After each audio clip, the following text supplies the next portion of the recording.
The medieval world. The study of the past is divided into periods. The period that lies between the ancient and the modern periods of history is known as the Middle or medieval period. In India, the medieval period stretched from the beginning of the 8th to the end of the 18th century, that is for nearly 1100 years. The 8th century is generally taken as the beginning because society, economy, polity, religion, and culture underwent many changes during this century. Similarly, the 18th century witnessed still more changes, marking the end of medieval and beginning of the modern period. The medieval period is divided into the early medieval period and late medieval period. The early medieval period stretched from the 8th to the 13th century. The Palas, Pratiharas, Rashtrakutas, Cholas, and the Rajputs were the powerful ruling dynasties during this period. The late medieval period lasted from the 13th to 18th century.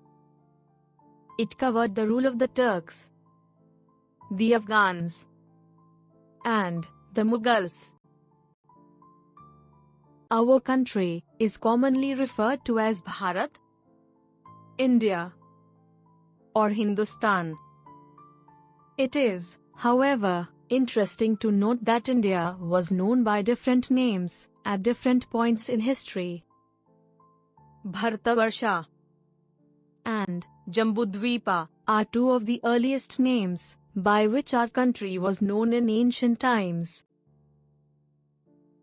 India was also known as the land of the people who lived along the river Sindhu. The Sanskrit word Sindhu was growth of a mixed culture. There was interaction between North and South India, and between Hindus and Muslims. The cultural exchanges led to the growth of a culture that was above regional and caste differences. It was an Indian culture. The Muslim dynasties, particularly the Mughals, provided many centuries of political stability to the country. This led to an increase in trade and the rapid growth of towns and cities. Trade led to a greater interaction between people from different parts of the world. India borrowed many things from the cultures of other countries. During medieval period, Islam spread in India. The Bhakti and Sufi movements spread the message of devotion to the God and kindness towards human being. Like the ancient period, information on the medieval period is derived from archaeological and literacy sources. There is an abundance of sources for this period. The books written during this period are available to us, and the monuments that were constructed still stand. Archaeological sources includes temples, palaces, mosques, forts, tombs, coins, inscriptions, utensils, tools, weapons, ornaments, and paintings. They give us an idea of the political, social, and economic history of the time. Many rulers, particularly in South India, encouraged temple building. Temples, thus, are a rich sources of religious and cultural history. Paintings are another valuable source, as they tell us about the customs, food habits, dress, and jewelry of the period. Coins are very important for the study of the medieval period. They give us dates of important political events.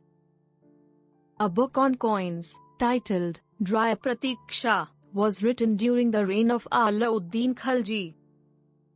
It lists the coins minted during the reign of the Sultan. Written records of the medieval period are found in plenty. Paper was easily available during this period. Therefore, most writings of this period is on paper. It includes chronicles of court historians, biographies, autobiographies, farmans, and correspondence of kings. Other court records such as those regarding justice and taxes and travelogues. A chronicle is a record of the rule of the kings and life at the court. Most kings had court chronicles, who wrote in detail about what happened during their reign. Most of these writings are in Persian and Turkish. Let us see some important chronicles of the medieval period. Rajatarangini by Kalhan is a history of the kings of Kashmir. Tarikh-e-Firoz Shahi by Ziauddin Barni, which describes the history of the sultans of Delhi till the reign of Firoz Shah Tughlaq. Tarikh-e-Firishta is a record of the history of the Delhi sultans from the time of the Turks till the 17th century. Khazain-ul-Futu and Tughlaqnama by Amir Khusro deal with the reign of Khaljis and the Tughlaqs.